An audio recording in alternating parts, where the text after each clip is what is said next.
What is up, DS3 TV? We are back for another video. This one is another part in the greco-italian war, 1940, Greek strikes back. The other episode I tried to shoot that was from 1941, that didn't work out so well. For some reason, like, the video got lost, and I wouldn't really want to like react to a video I know I already reacted to before. So we're gonna try to react to this one, and hopefully this one will work. So yeah, let's get into that one. Yeah, Camtasia's kind of been corrupting a lot lately for me, but it's fine, you know. Trying to work with it, and that's actually the reason why it was only like one video that came out yesterday, because it kept corrupting a lot of my files. I don't know what's going on with Camtasia, but yeah, so let's get into it. Also, subscribe to the channel. I want to get 1,000 subscribers by Valentine's Day, and also yeah.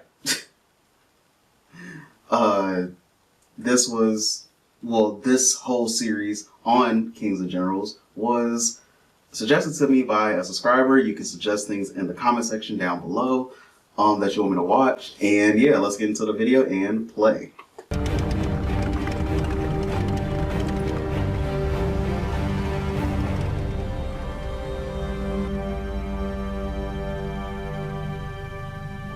As we last saw, the Italians had invaded Greece, trying to exert their dominance over the Mediterranean Sea, stating that it was their Roman legacy. After their initial success, they were pushed back to the Albanian frontier. The Greek commander-in-chief Alexandros Papikos had achieved an astonishing victory that surprised both enemies and allies alike. Welcome to our second video in our series on the Battle of Greece. If you're interested in the history of this era, don't forget to check out our second channel, The Cold War. The link is in the top right corner. Thanks to Magellan TV for sponsoring this video. If you haven't heard yet, Magellan TV is an awesome new type of documentary streaming service and run by filmmakers that has over 2,000 documentaries worth watching. Recently we've been watching a documentary series, Kings and Generals. You'll get a free 1-month membership trial. The fall of Corcia was a catastrophic defeat for the Italian army. Soon, General Ubaldo Soddu started creating a new defensive line to hold the Greek offensive until sufficient reinforcements arrived. These were inexperienced troops from North Africa, no match for the battle-hardened Greeks. Papikos had originally divided his forces into 3 army corps for the offensive. The first corps under General Panagiotis Themistokos, the second commanded by General Ioannis Papadopoulos, and the third led by General Gorgios Salakoglu.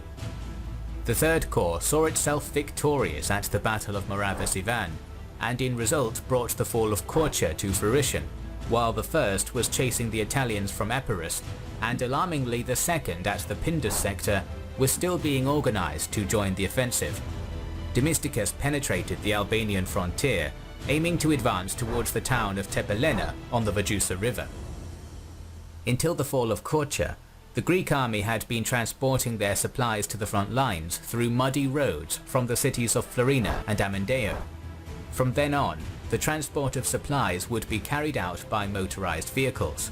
But these vehicles were numerically inadequate and in a bad state, and so the Greek army needed to take the port of Saranda to shorten the supply route. Thus, a major offensive to the Saranda-Kakavia-Leskaviki line began, and would be carried out by the Lumbas detachment with assistance from elements of the 1st Corps. To let the 8th Division under General Charalambos Katsamitros advance, the Greeks first needed to take the Italian position at Metsani, where the Vajusa River starts. Katsamitros' cavalry divisions were sent to strike at Metsani, while the 8th prepared to advance into the border post of Kakavia. On November 21st, the 8th's cavalry defeated a strong Italian force and took Metsani. The way was open for Katsamitros' advance, and soon the Greeks were at the roads of Kakavia. The Lumbas detachment faced the Italians near Agomenitsa and forced their retreat.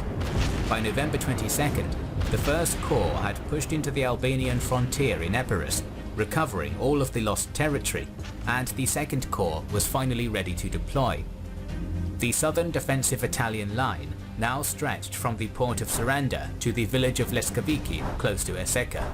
It was guarded by the 11th Army under General Carlo Geloso, composed of the depleted veteran Ferrara and Siena divisions, as well as the Centaro motorized division.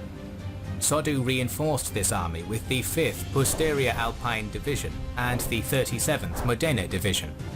In the north, General Mario Vercellini's 9th Army had retreated in disorder to the Pogradets-Kamia-Ostrobista line to defend strategically important Elbasan. On top of that, the Balkan winter weakened the Italians, as most of their troops had come from North Africa and weren't accustomed to the cold of the Balkans. From Eseca, General Gorgios Kosmas's K Corps took Lescavicchi and was later reorganized into the 5th Corps, with the goal of securing the connection between the 2nd and 3rd Corps. In Epirus, Domesticus now pondered his next moves. To reach Tepelena, he had to use the mountain passes from the northwest to the northeast. But at Caccavia, the exhausted 8th Division was facing heavy resistance from the Ferrara and Modena entrenched in the forests. On November 28th, the 8th was reinforced by the 3rd Division, and soon the Italians retreated from Caccavia. Meanwhile, the coastal forces continued their advance towards Saranda, and in the north, the 9th and 13th Divisions were sent to attack the 48th Taro Division defending Pogradets. The Taro fought valiantly. I remember always hearing that the Italians weren't that good when it came to World War II. Like they really did not do that much when it came to the Second War. Like for the most part, they lost a lot of land, and they needed like a lot of German help. But I don't know how. I mean, from what I've heard about the World War II, that's what I've heard. I don't know if that's true. I don't know if it's something taught different.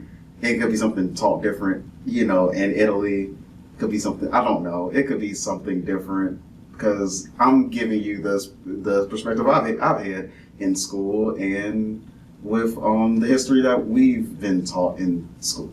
So yeah, that's what I've been taught always. Preventing Solekoglu from making any progress. Stymied in front of Pogradets because of a shortage of anti-armor weaponry, the Greek general tried a flanking movement in the hills to the west of the town.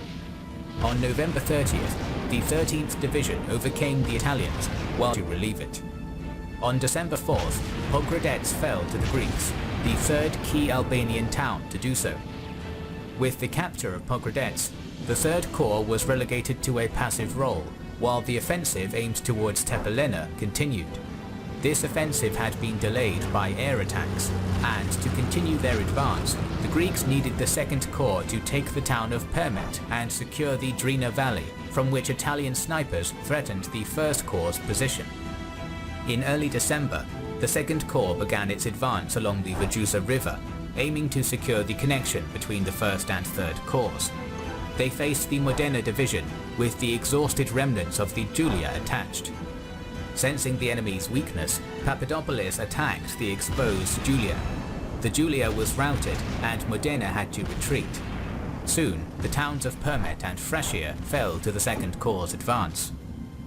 At this point, Mussolini was trying to save face by accusing the Greeks of a deep hatred against the Italians, and that they were offering military bases to the British. Praising the tenacity of these soldiers on the front, he urged the Italian people to have faith that Soddu would save the situation. But in Berlin, Hitler was furious about the Italian failure, and he wrote a highly critical letter to Il Duce, blaming him of tarnishing the reputation of the Axis, both politically and militarily. The Führer was preparing his forces for an invasion of Greece. Throughout December, reinforcements continued to pour in to support the retreating Italians.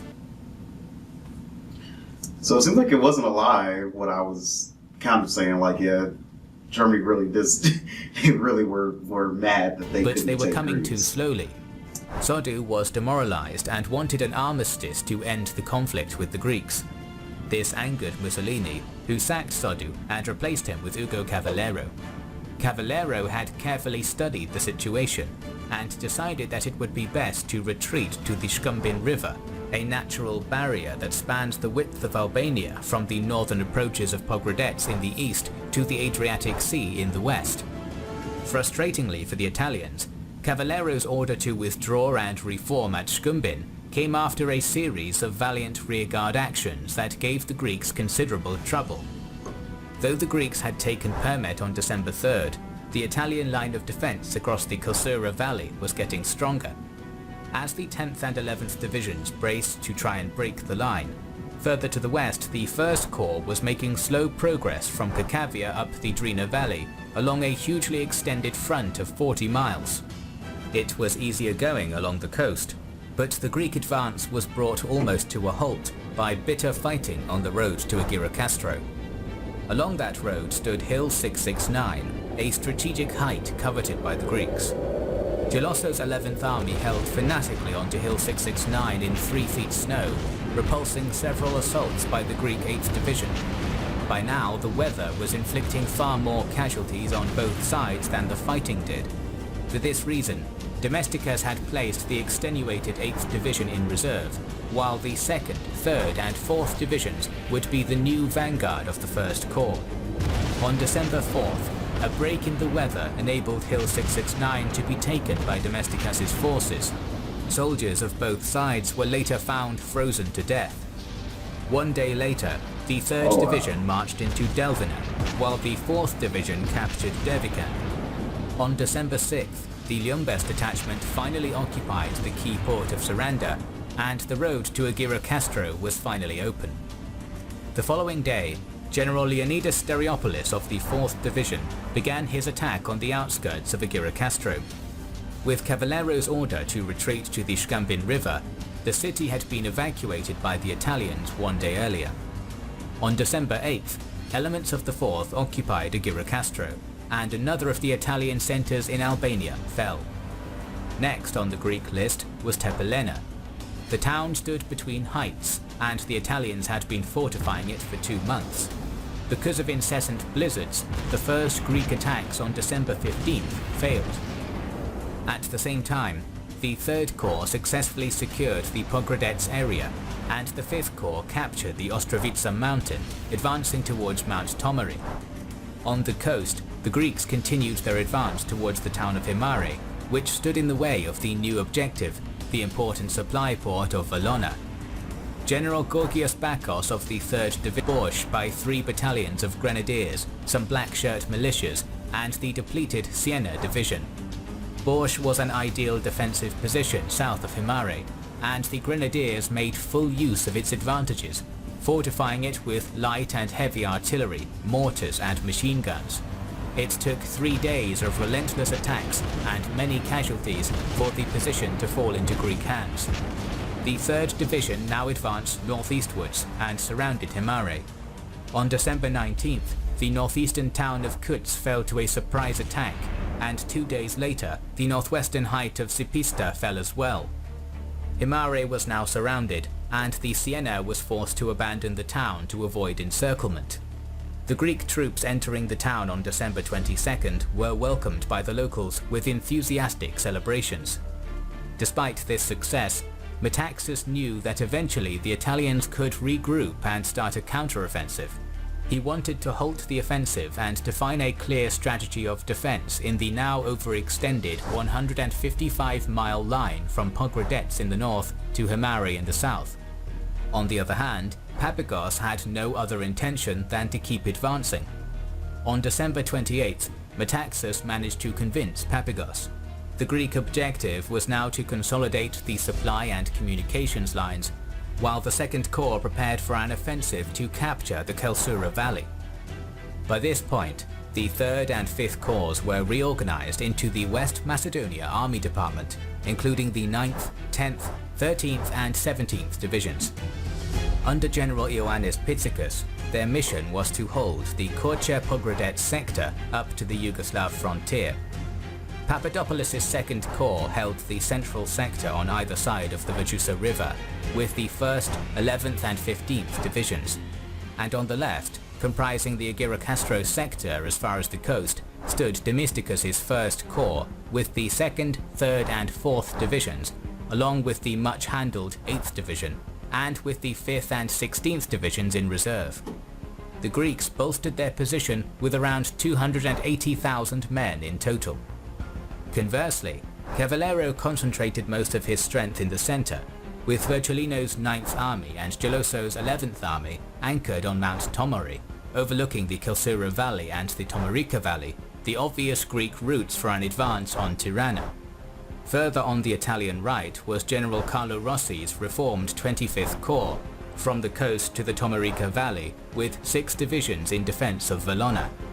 In total, there were around 100,000 men between the right and the centre, with 60,000 more in reserve. On the left, General Gabriele Naschi's 26th Corps was in front of the West Macedonia Army Department, with around 100,000 more men. With a total of 260,000 men, the Italians had strengthened their position, and finally Cavallero had reached an equilibrium. On January 5th, Cavallero launched a snap attack on the Greek lines on the coast.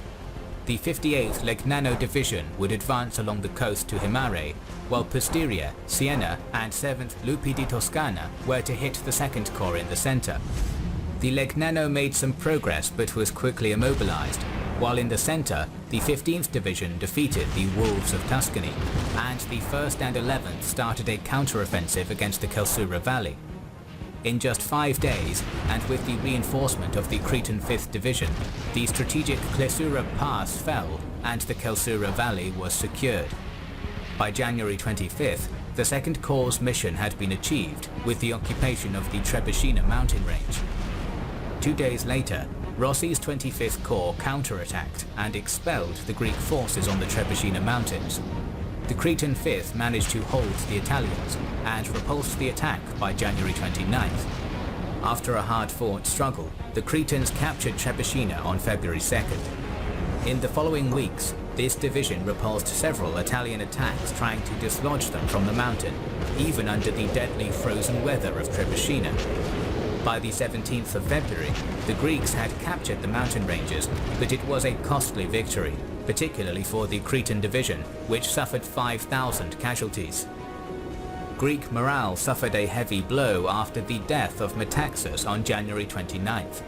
It was certain that the Germans would attack through Bulgaria, and Papagos decided to reorganize his forces to meet this new threat, transferring many divisions back to the Bulgarian border, and 2nd Corps were placed under the Eps Army Department, commanded by General Marcos Drakos, with a total of 9 divisions.